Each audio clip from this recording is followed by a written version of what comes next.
आपकी আদালতে রবি শাস্ত্রীর বিরুদ্ধে অভিযোগ হলো যে ইনি হলেন খুবই অহংকারী। রবি, আমি আপনার ক্রিকেট ময়দানে রেকর্ড দেখলাম। 23 বছর বয়সে আপনি চ্যাম্পিয়নদের চ্যাম্পিয়ন হয়েছেন, 24 বছর বয়সে আপনি 2000 রান করেছেন, 100 উইকেট নিয়েছেন, দুর্দান্ত সব রেকর্ড। কিন্তু তবুও রবি শাস্ত্রী মাঠে এলে জনতা বলতো যে রবি শাস্ত্রী হায় হায়। আমি মনে করি যে সর্বস্তরের মানুষের মধ্যে একটা ভুল ধারণা ছড়িয়েছে যে আমি অহংকারী, কারণ আমি খুব আত্মবিশ্বাসী ছিলাম, যা আমার শরীরী ভাষায় প্রকাশ পেত আর কি। আমার এবিলিটির ওপর আমার পূর্ণ আস্থা ছিল। আমার কাছে এটা একটা সিরিয়াস বিষয় ছিল, অযথা মাঠে সময় কাটাতাম না। আমি এক্সট্রিমলি হার্ড ক্রিকেট খেলতাম, তাই কখনো কখনো আমাকে অ্যারোগেন্ট বলে মনে হয়তো হয়েছিল মানুষ। পাবলিকের মনে হতো রবি শাস্ত্রী যদি 100 রানও করে তবু রবি শাস্ত্রী হায় হায়, উইকেট নিয়েছে তবু হায় হায়। আরে দেখো, এই সব লোকেরাই যখন আমার সাথে মাঠের বাইরে মিশতো, সত্যিই করি বা যখনই মিলতো অফ দ্য ফিল্ড আর কি, তো এই লোকেরাই বলতো যে আরে কি আশ্চর্য, আমাদের তো এরকম ইমপ্রেশন ছিল যে আপনি ভীষণ অ্যারোগেন্ট, কিন্তু আপনি তো একদম দেখছি একেবারে নর্মাল লোক। যারা আপনার অপোনেন্ট ছিল, অস্ট্রেলিয়ানরা ছিল, ইংলিশরা ছিল, ব্যাটসম্যান, বোলাররা, তারা বুঝতে পারতো যে রবি শাস্ত্রীকে নিয়ে জনগণ কি বলছে। হ্যাঁ, সেই লোকেরাও তো হিন্দি শিখে গেছে এবং খুব দ্রুত শিখে গেছে, আর তারপর তারাও আমাকে উত্ত্যক্ত করতে শুরু করলো। কিন্তু ওরা বুঝতে পারলো যে এই লোকটিকে জনতা, মানে যত জনতা একে হাই হাই করবে তত এ ডিটারমিন্ড হবে। আমি বেশ কয়েকবার শুনেছিলাম আপনি ওদের বলছেন ওরা হায় হায়, মানে এই হায় হায়ের কথা বলছে। না না, ওটা আরো পরে হয়েছে।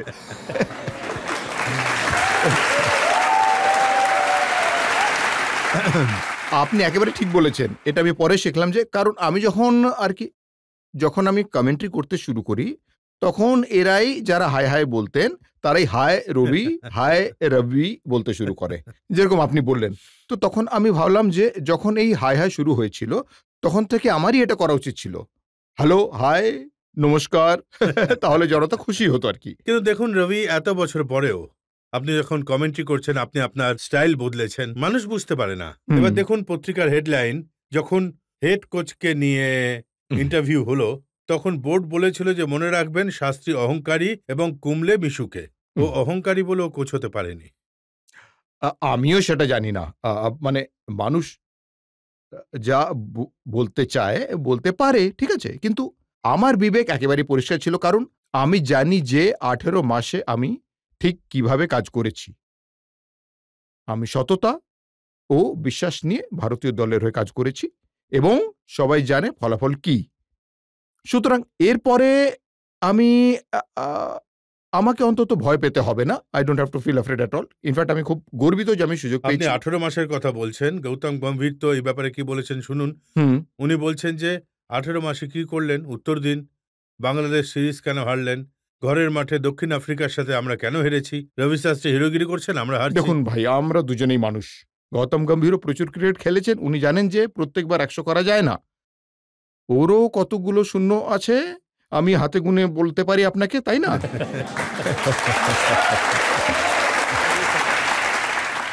আমরা তো মানুষ ভাই, প্রতিটা ম্যাচ থোড়েই জিততে পারবো, তবে সামগ্রিক পারফরমেন্স দেখা উচিত। এবং আমার মতে আমরা যদি ভারতীয় দলের গত 18 মাস 2 বছরের পারফরমেন্সের দিকে তাকাই, তো এটা খুবই ভালো পারফরমেন্স অ্যাক্রস অল 3 ফরম্যাটস। আমি যখন পরিচালক ছিলাম তখন একটা সময় টেস্টে 1 নম্বর ছিলাম আমরা, টি20তে আমরা 1 নম্বর ছিলাম এবং একদিনের আন্তর্জাতিকে আমরা 2 নম্বরে ছিলাম। কিন্তু বাংলাদেশে তো হেরেছে। বাংলাদেশের কাছে হেরেছি, সেটা ঠিকই, কিন্তু এই কৃতিত্ব বাংলাদেশকেই দেওয়া উচিত, কারণ ওরা খুব ভালো দল, এই বাংলাদেশ ইন বাংলাদেশ। এবং আমরা যদি তাদের গত 2 বছরের রেকর্ড দেখি, তারা ভারতকে কিন্তু হারিয়ে দিয়েছে, দক্ষিণ আফ্রিকাকেও হারিয়েছে, পাকিস্তানকে হারিয়েছে, নিউজিল্যান্ডকে হারিয়েছে এবং এখন তারা ইংল্যান্ডের সাথে 2-1 হেরেছে। ঠিক আছে, প্রায় 2 বছরের মধ্যে এটি তাদের প্রথম পরাজয়। কিন্তু হেরে গেলেও আপনার রাগ হতো। মুম্বাইয়ে দক্ষিণ আফ্রিকার কাছে হেরেছে, আপনি কিউরেটারের ঘাড়ে দোষ চাপালেন। না না, আমি কিউরেটরকে ধমকাইনি একদমই।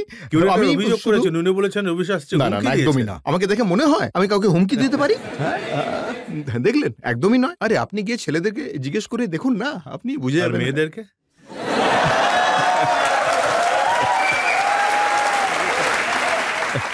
মেয়েদের সাথে মেয়েদের তো কখনোই হুমকি দেওয়া উচিতই নয়। মানে সে পথে যাওয়াই উচিত নয়। কিন্তু কিন্তু আপনি সৌরভ গাঙ্গুলিকে হুমকি দিয়ে বলেছিলেন উনি আপনাকে ডিসরেসপেক্ট করেছেন। না না না, আমি হুমকি দিইনি।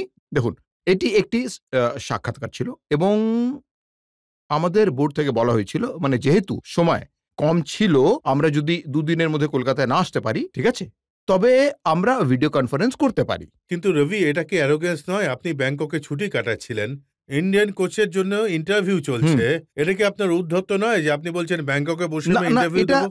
আগে থেকে পরিকল্পিত ছিল এবং বিসিসিআই থেকে মানে মেল আসার সময় আমি আগেই সেখানে ছিলাম, তাতে স্পষ্ট লেখা আছে। আর মাত্র দুদিন বাকি, কলকাতা আসতে না পারলে মেলেও কিন্তু পরিষ্কার লেখা আছে যে এই পার্টিকুলার সময় আপনাকে ভিডিও কনফারেন্সে আসতে হবে। আর সচিন তেন্ডুলকর ছিল ভিডিও কনফারেন্সে, ভিভিএস লক্ষ্মণ এবং সঞ্জয় জগদালেজিও সেখানে ছিলেন।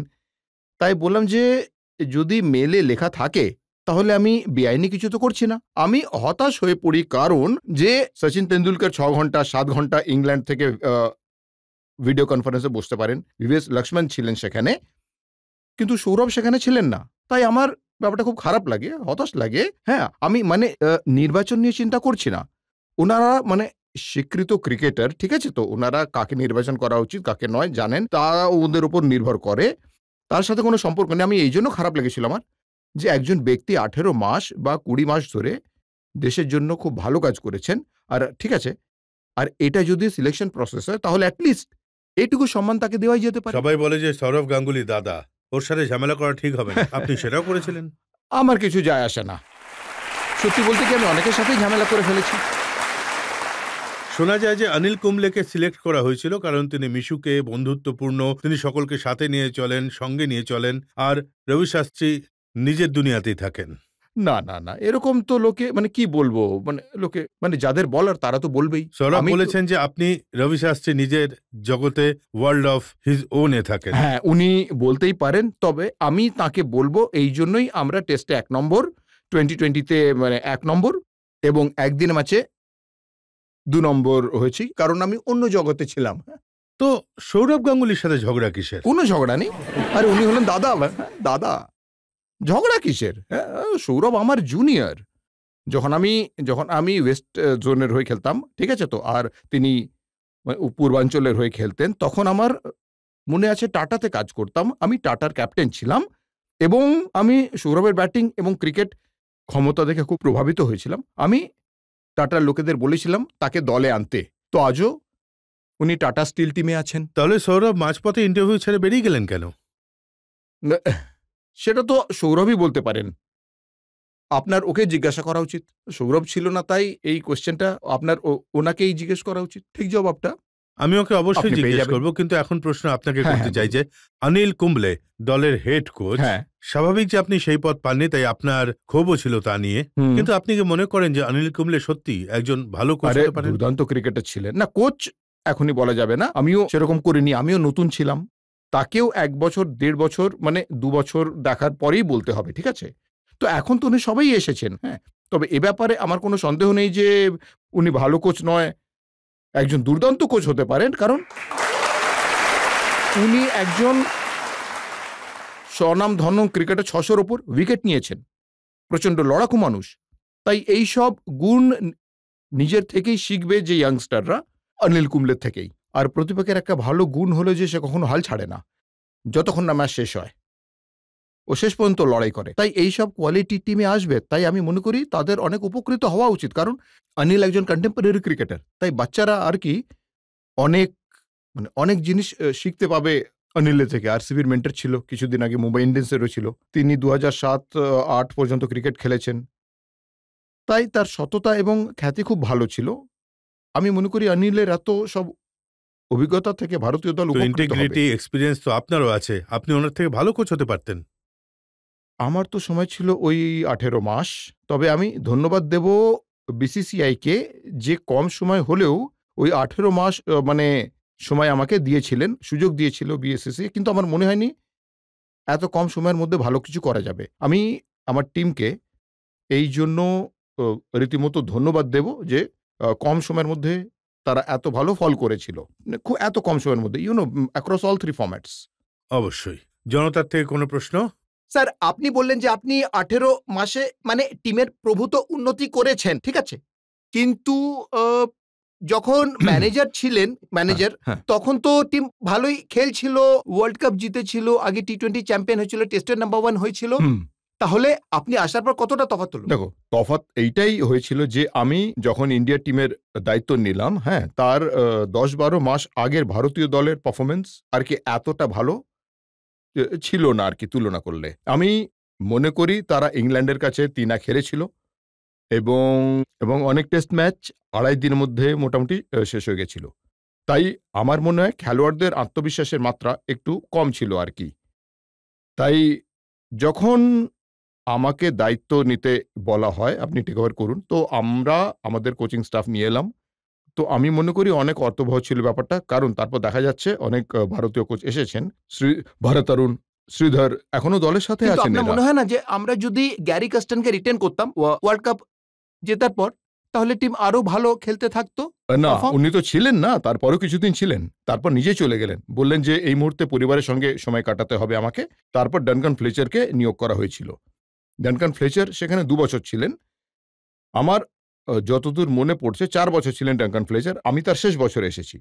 আমার যতদূর মনে পড়ছে যে ওই 4 বছর যে সময়টা ছিল, আমরা যদি সেখানে পারফরমেন্স দেখি ভারতীয় দলের, তো সেটা এত ভালো ছিল না। তারা ইংল্যান্ডে 4-0 হেরেছিল, অস্ট্রেলিয়া 4-0 হেরেছিল, এই সবই ছিল সেই সময়কার পারফরমেন্স। আমাদের দলে তখন অনেক ইয়ংস্টার ছিল, অভিজ্ঞ খেলোয়াড়ও ছিল। তো যখন আপনি ডিরেক্টর ছিলেন, সবাই আপনার কথা শুনতেন? হ্যাঁ, অবশ্যই শুনতো। এটা খুবই ডিসিপ্লিন সাইড ছিল। এটা একটা মানে এক একটা জিনিস আমি আপনাদের সবাইকে বলতে চাই যে এটা তাদের বলতে হবে যে শৃঙ্খলা, ডিসিপ্লিন, এটা তাদের কাজের নৈতিকতা। যে মানে এদের যে তাদের সম্মান খেলার প্রতি সেটা খুবই দারুণ ছিল। এটা মানে আমি এটা ভাবিনি যে এই ফোকাস হবে, এইরকম দল হবে। কিন্তু ফোকাস খুবই শক্তিশালী। বিশেষ করে যারা ইয়াংস্টার ছিলেন, তারা জানে যে আজকাল আইপিএল আছে, অনেক পয়সা আছে গেমে। কিন্তু তা সত্ত্বেও ক্রিকেটে যে তাদের ফোকাস, বিশেষ করে টেস্ট ক্রিকেটে, সেটা বিশাল। এটা আমার সবচেয়ে ভালো লেগেছে। এবং যেমন এমএস হলো বা বিরাট কোহলি বলো বা রোহিত শর্মা বা অজিঙ্ক্য রাহানে বলো, তাদের কোনো ইগো ছিল না। টিম স্পিরিটটা রীতিমতো দুর্দান্ত ছিল।